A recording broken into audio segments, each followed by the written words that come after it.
ॐ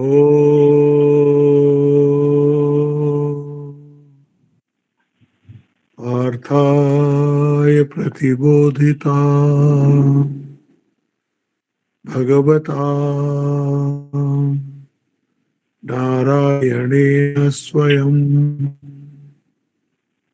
व्यासेन ग्रथितां पुराणमुनिना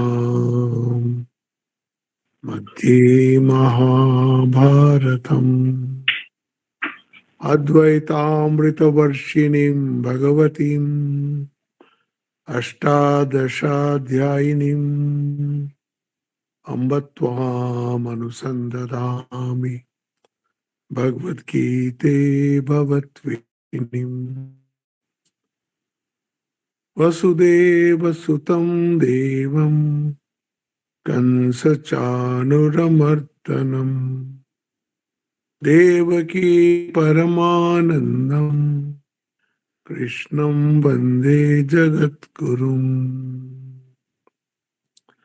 मूकं करोति वाचालं पङ्गुं लङ्घयते गिरिं यत्कृपातमहं वन्दे परमानन्दमाधवम्। আমরা যেখানে শেষ করেছিলাম তখন পঞ্চম অধ্যায়ের দুটো ক্লাস হয়েছিল এবং তিনটে শ্লোক হয়েছিল। পঞ্চম অধ্যায় শুরু হয় সেই একই প্রশ্নে যে প্রশ্নে তৃতীয় অধ্যায় শুরু হয়েছিল। পঞ্চম অধ্যায়ের আগেও অর্জুন সেই একই প্রশ্ন করেন, সন্ন্যাসম কর্মণাম কৃষ্ণম, মানে কর্মসন্ন্যাস, পুনর্যোগম চ সংসসি, আবার তুমি যোগের প্রশংসাও করছো। একদিকে তুমি কর্মসন্ন্যাসের প্রশংসা করছো, আবার একদিকে তুমি কর্মযোগের প্রশংসা করছো। ইয়ৎ শ্রেয়া এতয়োএকম তন্মে ব্রূহি শুশ্যম, বলে আমার শ্রেয় কোনটা একটাকে বলো, তুমি দুটোরই প্রশংসা করছো। আমাকে কি করতে হবে সেটা কেন, এই প্রশ্নটা বারবার বারবার উনি করছেন। তৃতীয় অধ্যায় প্রথমেও করেছেন, আবার এখানেও করলেন। অর্জুন যুদ্ধ করতে চাইছে না, মোহগ্রস্ত হয়ে আছে, তো সে যুদ্ধ করতে চাইছে না। কোনো রকমে যদি যুদ্ধ এড়ানো যায়, এড়ানো যায়, আর এই যুদ্ধে তো তার সব আত্মীয় স্বজন মরবে, সে তো আরো কঠিন ব্যাপার। যুদ্ধ করতে চাইছে না। কোন রকমে যদি শ্রীকৃষ্ণের অনুমোদন পেয়ে যায় একটু, হ্যাঁ জ্ঞান লাভই যখন জীবনের উদ্দেশ্য, তুমি জ্ঞান লাভ করো, এইটুকু শুধু শুনতে চায় কৃষ্ণের কাছে। কিন্তু এইটা অর্জুন এখনো বুঝে উঠতে পারেনি যে আমরা সবাই খুব জ্ঞানকে পছন্দ করি। এই যেখানে বেদান্তের লেকচার টেকচার হয়, আমরা সব খুব যাই, ভালো বেদান্ত ক্লাস শুনতে যাই, শুনতে ভালো লাগে তো, কারণ অনন্তের একটা আভাস পাওয়া যায় বেদান্তে। কিন্তু ওই আভাস মাত্র ওই হল থেকে বেরোলেই সব পরিষ্কার হয়ে যায়। শুনতে ভালো লাগে, কিন্তু ওই অনুভূতিটা জীবনে আসুক এটা আমরা চেষ্টাও করি না, আর চেষ্টা করলেও পাই না। কেন? আমাদের মনগুলো সব বিষয়ে আসক্ত, মনগুলো একদম ক্ষুদ্র, এত ক্ষুদ্র যেটা আমি না সেটাকে আমি বলে মনে করে বসে আছি। শরীর তো আমি নই, পরিষ্কার যে বিচার করে সে তো বুঝতেই পারে, কিন্তু সে আমি শরীর, আমি শরীর, আমি শরীর, আমি মন, আমি মন, আমি বুদ্ধি, আমি অহংকার, এটা আমার, ওটা আমার, চলছেই চলছে। এত ক্ষুদ্র করেছি যখন আমি আমার কে, তখন সেই অনন্ত আত্মাকে আমি কি করে ধারণা করতে পারবো? আপনাকেই যদি এখন বলা হয় এই তো উপরে তো অনন্ত আকাশ দেখছেন, নিজের মনটা এই অনন্ত আকাশের সাথে এক করে দিন, চেষ্টা করে দেখুন, পারবেন না, পারবেনই না। কারণ আমরা এই আমাদের আমিত্বের মধ্যে এত বেশি ফেসে গেছি যে আমাদের মনটা আর প্রসার লাভ করতে পারে না। বড় বড় সাহিত্য লিখি, বড় বড় কথা বলি, কিন্তু আসলে কিন্তু মনটা প্রসারতা লাভ করে না। সমস্ত সৃষ্টিটাকে যে আমি আমার মধ্যে নিয়ে আসব, মুখে বলতে পারি, বিশেষ করে আজকাল এই যে সর্বধর্ম সমন্বয় তো সব বলতেই থাকে এই সব কথা, তো ভাই ভাইয়ের মধ্যেই ঝগড়া হয়। অন্য ধর্মের কথা তো ছেড়েই দিলেন, ভাই ভাইয়ের মধ্যেই ঝগড়া হয়। কেন হয়? আইডিয়াল হিসেবে ওর থেকে বড় আদর্শ আর হতে পারে না, যে তুমি বিভু, তুমি অনন্ত, তুমি সচ্চিদানন্দ, এর থেকে বড় আইডিয়াল হতে পারে না। কিন্তু ব্যবহারে ব্যবহারে আমরা ভীষণ স্বার্থপর। স্বামীজি এইটাই বলেছিলেন এই সনাতন ধর্ম সম্বন্ধে বলতে গিয়ে, যে যা উচ্চ উচ্চ বিচার এই সনাতন ধর্মের মধ্যে আছে, পৃথিবীর কোনো ধর্মে এসব নেই। এত মানুষকে উদ্ধার করতে পারে এই ধর্মটা, কিন্তু আমাদের ব্যবহার এত নিম্ন যে এরকমও কোনো ধর্মের লোক এরকম ব্যবহার করে না। এরকম ব্যবহার অন্য কোনো ধর্মের লোক করে না যেরকম আমরা হিন্দুরা করি। এই জন্যে ওর ভালো লাগছে জ্ঞানের কথা অর্জুনের, কিন্তু তাহলে বলে আমি জ্ঞানটাই লাভ করি। ভগবান ওকে বারবার বোঝাবার চেষ্টা করছেন, দেখো লোকেস্মিন দুবিধা নিষ্ঠা পুরা প্রোক্তা ময়া নঘা জ্ঞান যোগেনা সাংখ্যানাম কর্ম যোগেনা যোগিনাম। বলে আদিকাল থেকে, আদিকাল মানে যবে থেকে সৃষ্টি এসছে, যবে থেকে বেদ ঋষিদের অনুভূতির মধ্যে এসছে, তখন থেকে বেদে এই দুটোই পথ লেখা আছে। হ্যাঁ, জ্ঞান যোগে না সাংখ্যানাম কর্ম যোগে না যোগিনাম। সাধন এই দুটোই, কর্মযোগ, কর্মযোগ করে চিত্তশুদ্ধি, আর চিত্তশুদ্ধি করে শ্রবণ মনন নিধিধ্যাসন দ্বারা জ্ঞান লাভ। এইটাই হচ্ছে বেদের, এটাই হচ্ছে সাধনা। এছাড়া অন্য কোনো সাধনা হয় না। আপনি যত কিছুই সাধনা করেন না কেন, সগুণ ঈশ্বরের ধ্যান করছেন, প্রাণায়াম করছেন, পুজো করছেন, নাম করছেন, করছেন, মানে এগুলো সবই কর্মযোগের অন্তর্গতই আসবে। হ্যাঁ, পুজো, ধ্যান, উপাসনা যাই করুন, আমি পুজো করছি, আমি ধ্যান করছি, আমি উপাসনা করছি, কি হলো? আমি রাম নাম করছি, সবই করার মধ্যে এসে গেল, সবটাই কর্মযোগ। এটাকেই যদি আপনি প্রভু প্রীত্যার্থে ভগবান সন্তুষ্ট হবেন এইভাবে করতে থাকেন, কোনো ফলের আশা যদি না করেন, এই কর্মটাই আপনার আস্তে আস্তে মনের কালিমাকে দূর করবে। আপনার মধ্যে থেকে যে সবচেয়ে বড় শত্রু হচ্ছে আমাদের রাগ আর দ্বেষ, likes and dislikes. Likes and dislikes এর উপরেই আমাদের পুরো জীবন দাঁড়িয়ে আছে। সবাই নিজের নিজের জীবনটাকে একবার ইভ্যালুয়েট করে দেখবেন, এইটা আমার চাই, এইটা আমার চাই না। এই বেদান্ত ক্লাসে হয়েছে, আমাদের দুঃখ চাই না, সুখ চাই, লাইকস অ্যান্ড ডিসলাইকস। কিন্তু এই যে লাইকস অ্যান্ড ডিসলাইকস এর উপরেও একটা অবস্থা আছে, সেটা আমরা পৌঁছতে পারছি না। তখন বলছে যে তুমি যতই নিষ্কাম কর্মযোগ করবে, যত তুমি ফল কামনা রহিত হয়ে সমস্ত কর্মফল প্রভুকে অর্পণ করা শিখে যাবে, তখন আস্তে আস্তে সমত্বম যোগ উচ্চতে এসছে না কর্মযোগে।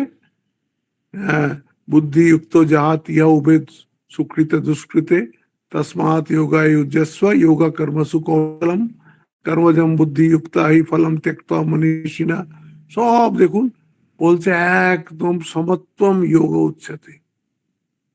হ্যাঁ, এই সমত্বটা যখন আসবে তখন রাগ দেশ থাকবে না, মন একদম অভিষ্টতে একেবারে খুশি হবে না, অনিষ্টতে একদম ভেঙে পড়বে না, একটা ব্যালেন্সের মধ্যে থাকবে।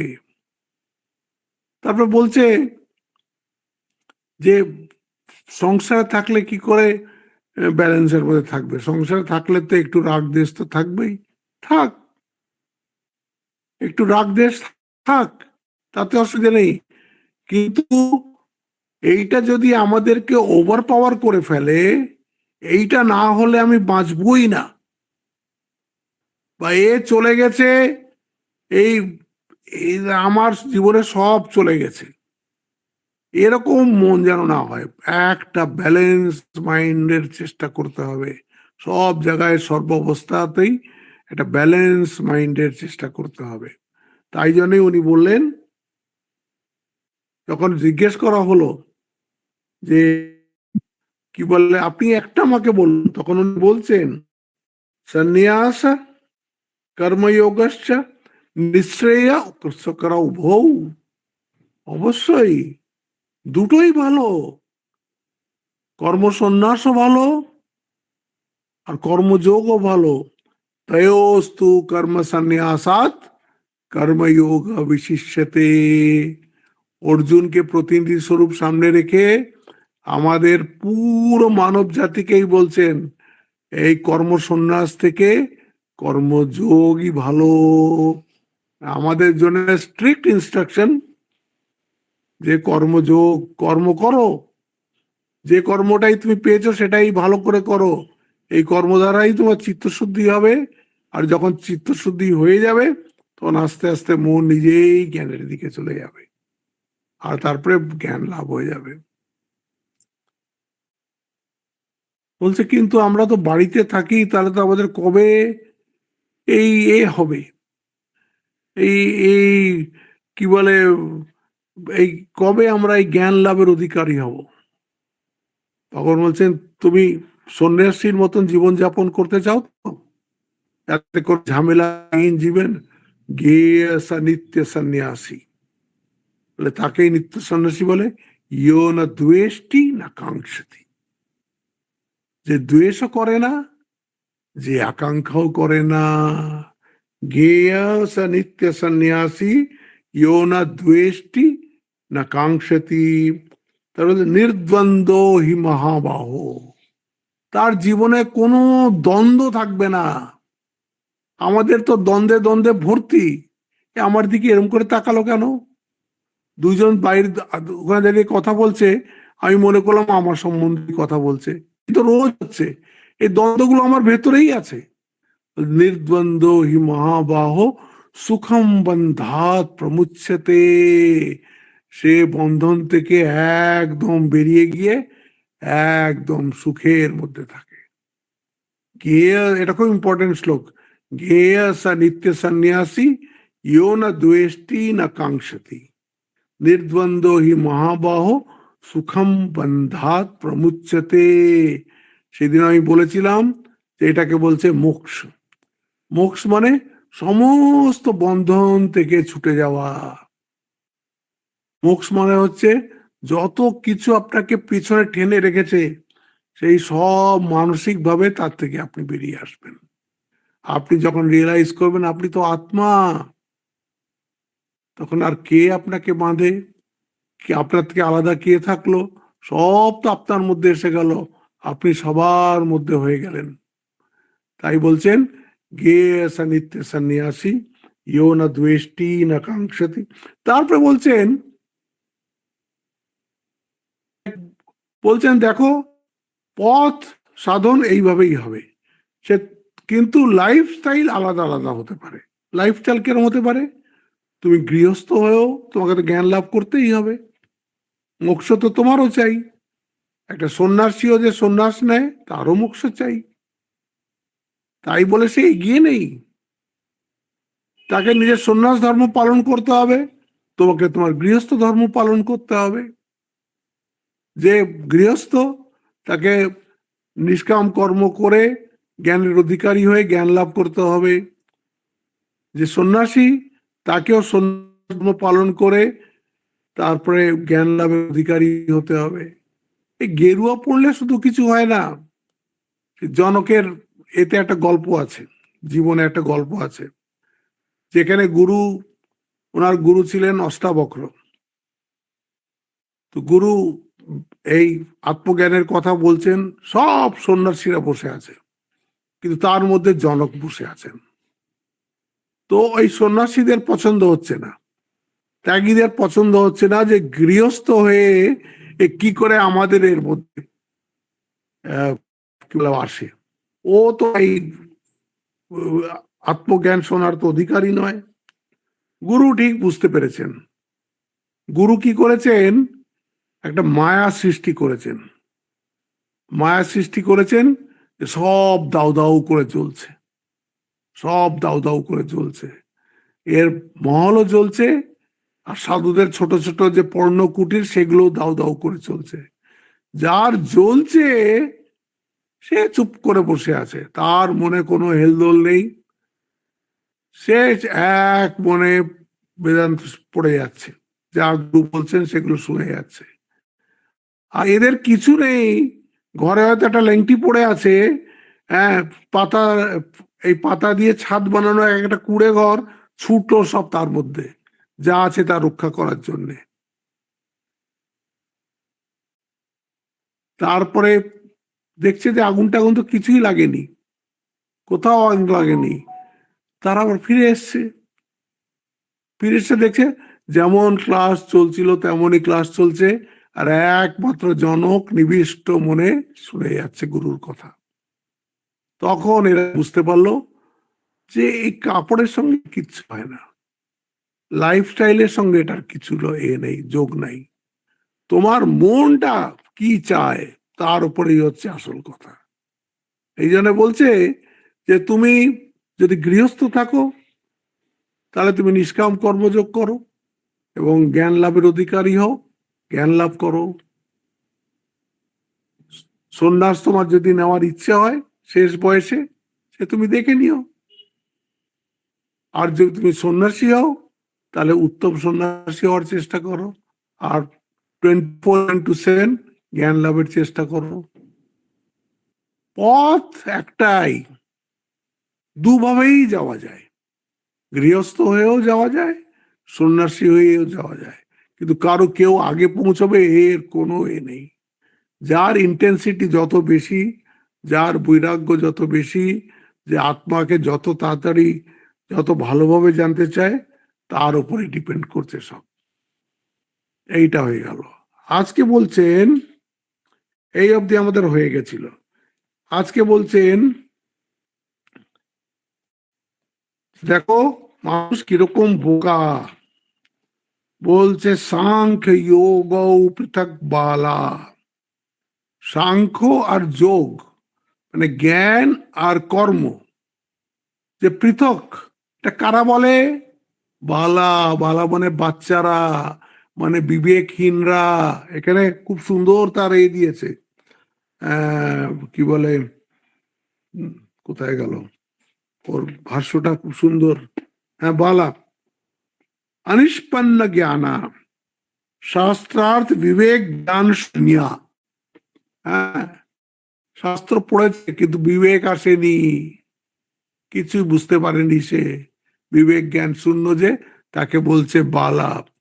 সাংখ্য যোগ পৃথক বালা প্রবদন্তি। বালারা বলে, অবিবেকীরা বলে, বাচ্চারা বলে এই কথা, মানে যে এই পথে বাচ্চা না পণ্ডিতা। কিন্তু যে আত্মজ্ঞানী, যে সাধন প্রজনের পথে অনেক এগিয়ে গেছে, সে জানে এই দুটো আলাদা আলাদা পথ নয়। সাংখ্য যোগ পৃথক বালা প্রবদন্তি না পণ্ডিতা একমপ্যস্থিত সম্যক। হ্যাঁ, একটিরও সম্মুখ অনুষ্ঠিত হইলে উভয়োর বিন্দাতে ফলম। তুমি একবার পথে হাঁটা শুরু করলে, হ্যাঁ, তুমি সেইখানে গিয়েই পৌঁছাবে যেখানে তুমি পৌঁছাতে চাও। একমপ্যস্থিত সম্যক উভয়ো বিন্দতে ফলম। হ্যাঁ, সম্যক অনুষ্ঠিত হইলে উভয়ের ফল ফল কি? মোক্ষ। মোক্ষ লাভ হয়। এই পরিষ্কার। সাংখ্য যোগ পৃথক বালা। কেন এটা বললেন? কেন এটা বললেন? আমরা দেখুন 100% লোক যারাই জগতে থাকি, পাগলের কথা ছেড়ে দিন আর পরম জ্ঞানীর কথা ছেড়ে দিন। পাগলের সেই স্টেজেই নেই যে সব বুঝে, আর পরম জ্ঞানী যে সে এটাকে পার করে চলে গেছে, সেরকম হয়তো পৃথিবীতে দু একজন আছে। পাগল তো অনেকই আছে। এদের ছেড়ে দিয়ে যা কিছু ম্যানকাইন্ড আমরা আছি, যত মানুষ আছি পৃথিবীতে, সবাই তো কাজ করি। সবাই তো কোনো না কোনো কাজ একটা বাচ্চাও করে, একটা মিডিল এজেডও করে, একটা বয়স্ক লোকও করে, সবাই কাজ করে। জ্ঞানটা তো, যে জ্ঞানের কথা এখানে বলা হচ্ছে, সে জ্ঞানের অধিকারী কোথায়? সব কিছুকে একদম ত্যাগ করে আত্মার ধ্যান করবে, সে লোক কোথায়? লোক তো নেই। সবার জন্যই একটাই কথা, যে ওই জ্ঞান থেকে, কর্ম থেকেই শুরু করতে হবে। তাই এখানে বলে দিলেন সাংখ্যযোগ মানে জ্ঞান যোগ আর কর্মযোগ। এটাকে আলাদা কারা বলে? অবুঝরা বলে, যারা বোঝে না তারা বলে। কারণ অর্জুনকে বোঝাতে চাইছে তুমিও একটা অবুঝ। কারণ এও তো বারবার এইটাই বলছে যে আমাকে একটা এর মধ্যে বলে দিন। অর্জুনকেও ঠাড়ে ঠাড়ে বলে দিল তুমিও অবুঝ এই পথে। তুমি একটাকেই যদি ঠিক করে চলো, তাহলেই দেখবে তুমি নিজেই ট্রানজিশন হয়ে তুমি জ্ঞানের পথে চলে গেছো, এবং তারপর তোমার মোক্ষ লাভ হয়ে যাবে। অধিকারী না হলে হবে না। আর অধিকারীর জন্যে কি মনটাকে একদম পরিষ্কার করতে হবে। কোনো কামনা বাসনা থাকা চলবে না, কোনো অহংকার থাকা চলবে না। এই আমরা বেদান্ত পড়ছি, তখনই বেদান্তর সবচেয়ে প্রথমে যেটা আসবে যে বেদান্ত না কাকে বলে। এই আমরা যে বেদান্ত পড়ছি প্রতি শুক্রবার, তাতে আসবে বেদান্ত কাকে বলে। তারপরে আসবে যে বেদান্ত পড়ার প্রয়োজনটা কি, অনুবন্ধ চতুষ্টয় বলে। অনুবন্ধ চতুষ্টয়ের পরে যে টপিকটা আসবে সেটা হচ্ছে অধিকারী। বেদান্ত পড়ার অধিকারী কে? কে বেদান্ত পড়তে পারে? সুন্দরভাবে একটার পর একটা আসবে। হ্যাঁ, সেটা আমাদের এখানে শুক্রবারে হয়। যারা আসবেন তারা আসবেন। আমরা বেদান্তের একটা টেক্সট বেদান্ত স্যার বলে ওটাকে আমরা নিয়েছি। যা হোক, তার একটা ইন্ট্রোডাক্টরি টক হয়ে গেছে গত শুক্রবার। এবার আমরা তার আগে চলবো। তো এখানে বলছে সাংখ্য যোগ পৃথক বালা প্রবদন্তি না পণ্ডিত একমপ্যস্থিত সম্যক উভয়ো বিদ্যতে ফলম। হ্যাঁ, সাংখ্য এবং যোগকে যারা পৃথক পৃথক বলেন তারা অজ্ঞ, পণ্ডিত নহেন। পণ্ডিত মানে এখানে বলেছে যার আত্মজ্ঞান বুদ্ধি আছে তাকে বলে পণ্ডা, পণ্ডিতা। হ্যাঁ, এই দুয়ের মধ্যে একটিও সম্যক অনুষ্ঠিত হইলে উভয়ের ফল মোক্ষ লাভ হইবে। তারপরে বলছেন, এই দেখুন, ইয়ৎ সাংখ্যেই প্রাপ্যতে স্থানম। তাহলে মানুষ মনে করতে পারে তাহলে কর্মযোগ আমি করছি, আমার তাহলে বোধহয় অন্য জায়গায় পথ, আমি অন্য জায়গায় পৌঁছবো। আর যারা জ্ঞান লাভ করছে তারা অন্য জায়গায় পৌঁছাবে। এখানে বলেই দিলেন ইয়ৎ সাংখ্যেই প্রাপ্যতে স্থানম। জ্ঞান যোগীরা যেখানে পৌঁছবে তদ যোগেই আপি গম্যতে। কর্মযোগীরাও সেইখানেই পৌঁছবে। একম সাংখ্যম চ যোগম চ ইয়া পশ্যতি পশ্যতি।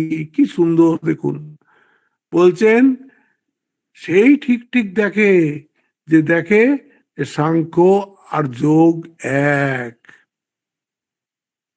সাংখ্য আর যোগ যে এক দেখে, ইয়া পশ্যতি সপশ্যতি, যে এরকম দেখে সেই ঠিক ঠিক দেখে। यत् सांख्यम सांख्यै प्राप्यते स्थानम तद योगै अपि गम्यते। एक एकम सांख्यम च योगम च ইয়া পশ্যতি সপশ্যতি। সাংখ্যগণ যে স্থান লাভ করেন, কর্মযোগীগণ তাহাই প্রাপ্ত হন। যিনি সাংখ্য যোগকে এক দেখেন, তিনি যথার্থদর্শী। দেখুন, একদম জ্ঞান আর কর্মকে এক প্ল্যাটফর্মে এনে রেখে দিলেন। এইটা একটা জিনিস বুঝবার, জ্ঞান আর কর্মকে একটা প্ল্যাটফর্মে রাখলেও বলছে সন্ন্যাস থেকে কর্মযোগ বিশেষ ভালো, কারণ উনি অধিকারী বিশেষে বলছেন আমাদের যা অধিকার তাতে আমাদের কর্মযোগের পাতেই যেতে হবে। এখানে সেটা বললেন। এক হলেও যে কি বলে, যিনি সাংখ্য যোগকে এক দেখেন তিনি যথার্থদর্শী। তারপর বলছেন, এইবার সাবধান করে দিচ্ছেন, সন্ন্যাসস্তু মহাবাহ দুঃখম আপ্তুম অযোগতঃ। এই এটা অযোগ্য লোক, যার চিত্তশুদ্ধি হয়নি, যার বৈরাগ্য আসেনি, যার মধ্যে বিবেক শক্তি জন্মায়নি, সে সন্ন্যাস নেওয়া উচিত নয়। তাই বলছেন সন্ন্যাসস্তু মহাবাহ দুঃখম আপ্তুম অযোগতঃ। যে অযোগতঃ তার শুধু কপালে দুঃখ আছে। আমাকে এক মহারাজ বলেছিলেন অনেক আগে, বলছে গৃহস্থের যেমন টাকা না থাকলে দুঃখের আর শেষ নাই। গৃহস্থের টাকা থাকতেই হবে, না হলে ঘরে সব সময় অশান্তি লেগে থাকবে যদি টাকা না থাকে। বলছে ওরকমই সন্ন্যাসীর যদি বৈরাগ্য না থাকে, ওর জীবনে কোনো শান্তি নেই। বৈরাগ্যটাই হচ্ছে ওর মূল কি বলে সম্পত্তি। ওর মূল সম্পত্তিই হচ্ছে বৈরাগ্য। আর গৃহস্থের মূল সম্পত্তি এই সম্পত্তি। এই সম্পত্তি এদের খুব থাকে, তাহলে ও নিশ্চিন্ত, তাহলে ওখানে ক্লেশ হয় না। এখানে বলছেন সন্ন্যাসস্তু মহাবাহ দুঃখম আপ্তুম অযোগতঃ যোগযুক্ত মুনির ব্রহ্ম অচিরেণাধিগচ্ছতি। এ মহাবাহ, কর্মযোগ না সাধিয়া যে সন্ন্যাস, তাহাই দুঃখ প্রদান করে, কিন্তু কর্মযোগ যুক্ত আত্মমননশীল সাধক সন্ন্যাসী হইয়া অচিরাৎ ব্রহ্ম সাক্ষাৎকার লাভ করে। বলে দিলেন, সব পরিষ্কার পরিষ্কার বলা হলো না। এই যে পঞ্চম অধ্যায়টা, এটা চতুর্থরই এক্সটেনশন। নতুন কথা দেখুন কিছুই বলছেন না, শুধু ওই ওর মনের ডাউটটাকে দূর করার জন্যই বললেন যে দেখো, তোমাকে দুটো পথের মধ্যেই তোমাকে চলতে হবে। তোমাকে আগে কর্মযোগ, নিষ্কাম কর্মযোগ করে চিত্ত শুদ্ধি করতে হবে, বিবেক বৈরাগ্যকে উৎপন্ন করতে হবে। আর যখন তোমার বিবেক বৈরাগ্য উৎপন্ন হয়ে যাবে, তখন তুমি জ্ঞান লাভের অধিকারী হবে।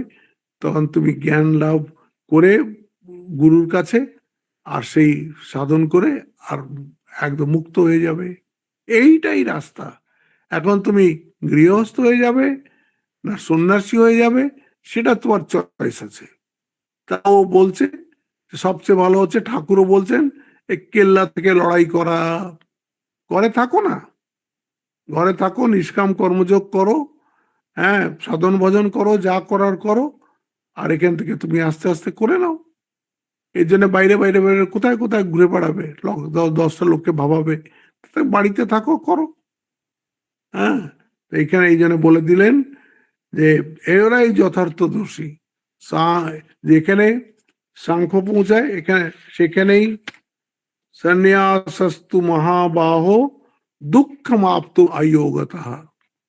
অযোগ্য যে, সে যদি সন্ন্যাস নেয় সে দুঃখই পাবে। আর যোগযুক্ত মুনির ব্রহ্মা, যে একদম তৈরি হয়ে গেছে, যে একদম নিষ্কাম হয়ে গেছে, যার চিত্ত শুদ্ধি হয়ে গেছে, তার আর বেশি দেরি নেই, অচিরেণাধিগচ্ছতি।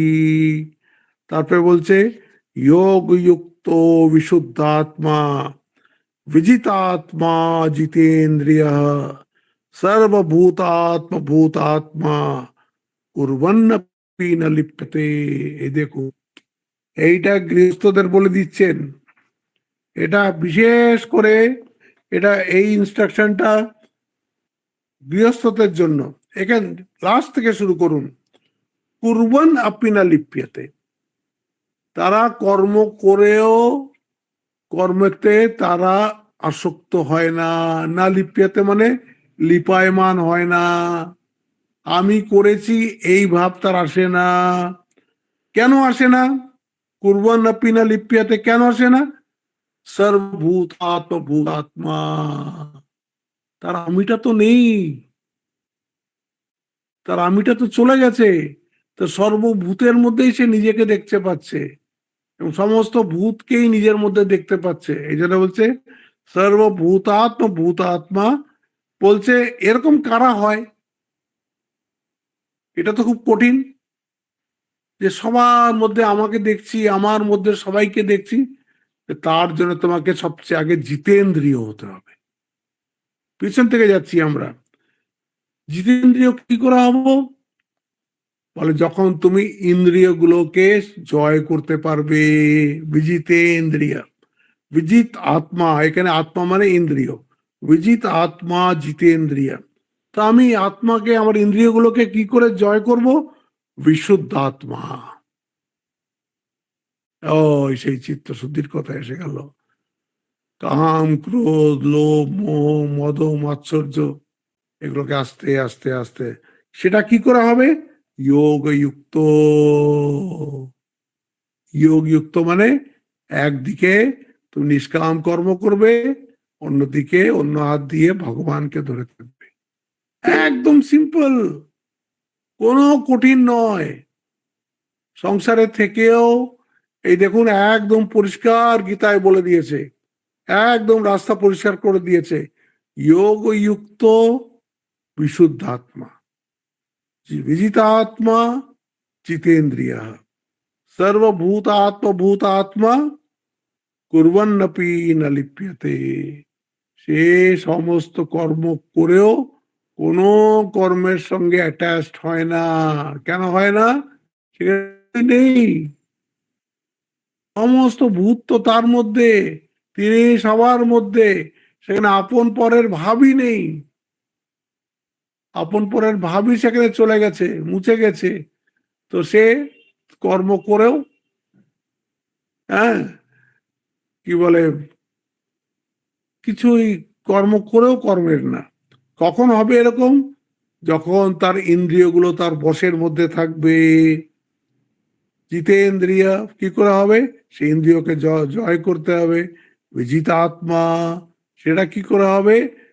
এই যে বিশুদ্ধ আত্মা, এই মনের ময়লাগুলোকে দূর করতে হবে। কাম আছে, ক্রোধ আছে, লোভ আছে, মোহ আছে, মদ আছে, মাৎসর্য আছে, সেইগুলোকে সব আস্তে আস্তে আস্তে আস্তে দূর করতে হবে। কি করে দূর হবে? যোগযুক্ত। যোগযুক্ত মানে সব সময় যোগে থাকতে হবে। যোগে থাকতে হবে মানে একদিকে তো ভগবানকে ধরতে হবে, একদিকে সমস্ত কাজ ভগবানের কাজ মনে করে করতে হবে। এরকম যদি কেউ করে, এই হচ্ছে গীতার মেসেজ, মোস্ট প্র্যাকটিক্যাল মেসেজ। এতে কোনো আপনাকে দেখুন কিছু ছাড়তে হচ্ছে না, কোনো নিজেকে কিছু বন্ধনের মতো নতুন ফেলতে হচ্ছে না। যেখানে আছেন, যে কাজটা করছেন, সেই কাজটাই ঈশ্বরের প্রীতির জন্য করুন। যখন আপনি ঈশ্বরের প্রীতির জন্য করবেন, তখন স্বভাবতই ভুল কাজ তো আর হবে না, তখন তো ঠিক ঠিক কাজই হবে। আর অন্য হাত দিয়ে আপনি সবসময় ঠাকুরকে ধরে আছেন, সবসময় মনে মনে মনে মনে তাকে স্মরণ মননের মধ্যে রাখছেন। আমরা এইটুকুই তো করতে পারি। আমাদের জীবনটা যেমনই চলুক না কেন, এই দুটো কাজ আমরা করতেই পারি। এক হাতে সংসার করতে পারি, আর এক হাতে ভগবানকে ধরতে পারি। তাই এখানে বলছে যোগযুক্ত যোগযুক্ত বিশুদ্ধ আত্মা বিজিত আত্মা জিতেন্দ্রিয় সর্বভূতাত্ম ভূতাত্মা কুর্বন্নপি ন লিপ্যতে। এই হয়ে গেল 7 নম্বর শ্লোক। তারপরে দুটো শ্লোক এই ওই রকমই অর্থ, এটা পড়তে ভারী একটু কঠিন লাগে কিন্তু অর্থ সোজা। নৈব কিঞ্চিত করোমিতি, তখন কি অবস্থা হবে? আমি কর্ম করেও করছি না। নৈব কিঞ্চিত করোমিতি যুক্ত মন্যেত তত্ত্ববিদ। তত্ত্ববিদ তখন এইটা তার হৃদয়ের মধ্যে এই বুদ্ধিটা থাকে যে আমি করেও কিছু করছি না। তারপর বলছে কি, পশ্যন, আমি দেখেও দেখছি না, শৃণ্বন, শুনেও শুনছি না, স্পৃশন, ছুঁয়েও ছুঁচ্ছি না, জিঘ্রাণ, ঘ্রাণ নিয়েও ঘ্রাণ নিচ্ছি না, মানে কোথাও অ্যাটাচ হচ্ছে না, আসনন, গচ্ছন, স্বপন, শ্বসন, খাচ্ছিও খাচ্ছি না, গিয়েও যাচ্ছি না, স্বপ্ন দেখেও স্বপ্ন দেখছি না, নিঃশ্বাস নিয়েও নিঃশ্বাস নিচ্ছি না।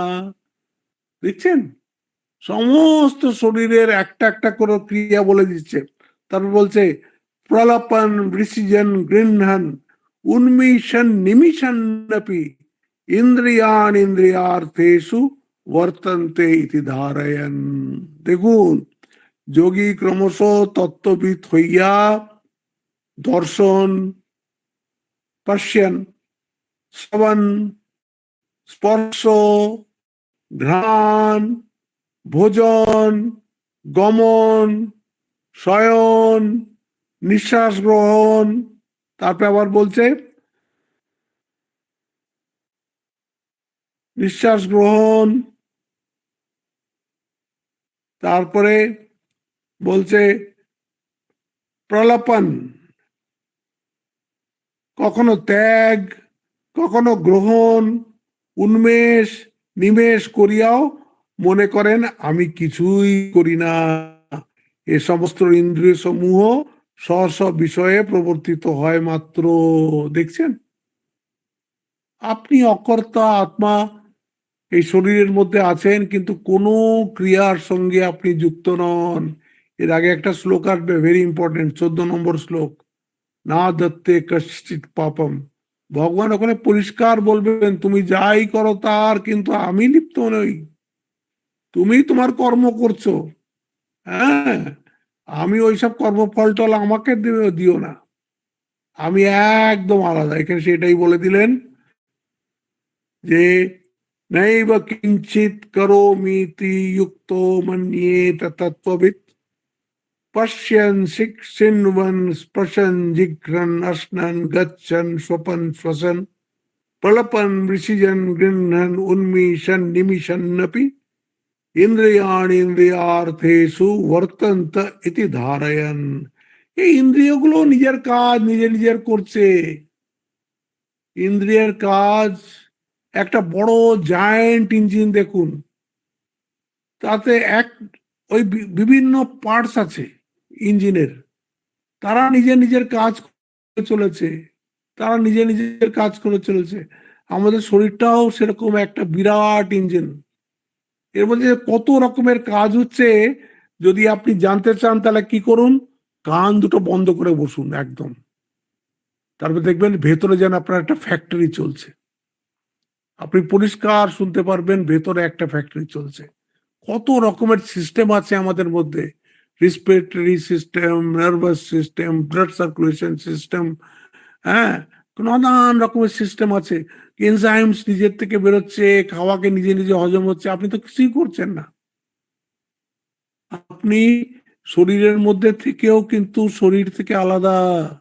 শরীরটা যখন চলে যাবে আপনি এই শরীর থেকে বেরিয়ে আরেকটা শরীর নিয়ে নেবেন, কারণ এই সূক্ষ্ম শরীরের মধ্যে কামনা থেকে যাবে, সেই কামনাটা গিয়ে সেই অনুরূপ কর্মফল অনুযায়ী একটা শরীরের মধ্যে ঢুকে যাবেন। আপনি এই কর্মের সঙ্গে, এই যে কর্ম হচ্ছে, আচ্ছা এই কর্মের মধ্যে আবার দু রকম কর্ম আছে। এটা হচ্ছে ইন্দ্রিয়াণি ইন্দ্রিয়ার্থেষু, এটা কারা বলতে পারে? তত্ত্ববিদরা বলতে পারে। কিন্তু সব মানুষ তো তত্ত্ববিদ না, আমরা তো এটা করি, এটা বলি, ওইটা করি, আমি করেছি এরকম বলি, তো আমরা তত্ত্ববিদ নয়। এই জন্য আমাদের কর্মের ফলও আছে। কিন্তু যদি ইন্দ্রিয়ের কাজ নিজে নিজে করতো, তার পেছনে যদি আমি ভাবটা না থাকতো, তাহলে সেই কর্মের ফল হতো না, কোনো ফল হতো না। কিন্তু আমরা তো আমি দেখছি, আমি স্বাদ গ্রহণ করছি, আমি শুনছি, আমি বলছি, সবের মধ্যে আমিটা তো সাথে রয়েইছে। এই জন্য আমাদের কর্মের ফল হচ্ছে। এই জন্য বলছে কর্মের ফল যখন আছেই, আর কর্মের ফল যখন হচ্ছেই, তখন সৎকর্ম করো, যতটা পারো সৎকর্ম করো, তাহলে কি হবে? তাহলে তুমি সুখে পাবে। আর তুমি যদি অসৎকর্ম করো, তার ফল দুঃখ পাবে। তো যদি সুখ দুঃখের থেকে পার যেতে চাও, তাহলে সবসময় সৎকর্ম করতে চাও। এই তো টুকুই তো কথা। সৎকর্ম করাটা কোনো কঠিন নয়। শুধু আমাদের মনে যে অসংখ্য বাসনা, আর সেই বাসনা যখন আমরা লেজিটিমেট মিনসে পুরো করতে পারি না, আমার যা সামর্থ্য তার মধ্যে আমি পুরো করতে পারি না, তখনই আমরা অধর্মের পথ নিই। না তো হয়ে যায়। কিন্তু এই যে এত আমরা কামনা বাসনা বাড়িয়ে ফেলি, তখন মুশকিল হয়ে যায়। এই জন্য বলছে যে তত্ত্ববিদ, হ্যাঁ, এইটা মুখস্থ করে নেবেন। নৈব কিঞ্চিত করোমিতি যুক্ত মন্যেত তত্ত্ববিদ পশ্যন শৃण्वन् স্পৃশন জিঘ্রণ স্নন গচ্ছন স্বপন শশন প্রলপন বৃষিজন গৃহ্ণন উন্মিষন নিমিষন্নপি ইন্দ্রিয়াণি ইন্দ্রিয়ার্থেষু বর্তন্তে ধারয়ন। সব ইন্দ্রিয়র কাজ, ইন্দ্রিয় নিজে নিজে করছে। হ্যাঁ, আমি এর সঙ্গে কোনো রকমের যুক্ত নেই। আজকে এই অবধি থাকলো। এই শ্লোক থেকেই আমরা আবার আসছে কাল শুরু করব। এই আসনান গাচ্ছান স্বপন শাচান দেখবো, এতে ভাষ্যকার এগুলোর কি অর্থ করেছেন, সবগুলো আলাদা আলাদা করে দেখে নেব। আজ এখানেই শেষ করছি। কালকে আবার আমরা 8:50 মিলিত হব। ওম শান্তি শান্তি শান্তি। হরি ওম তৎসৎ। শ্রীরাম কৃষ্ণার্পণমস্তু।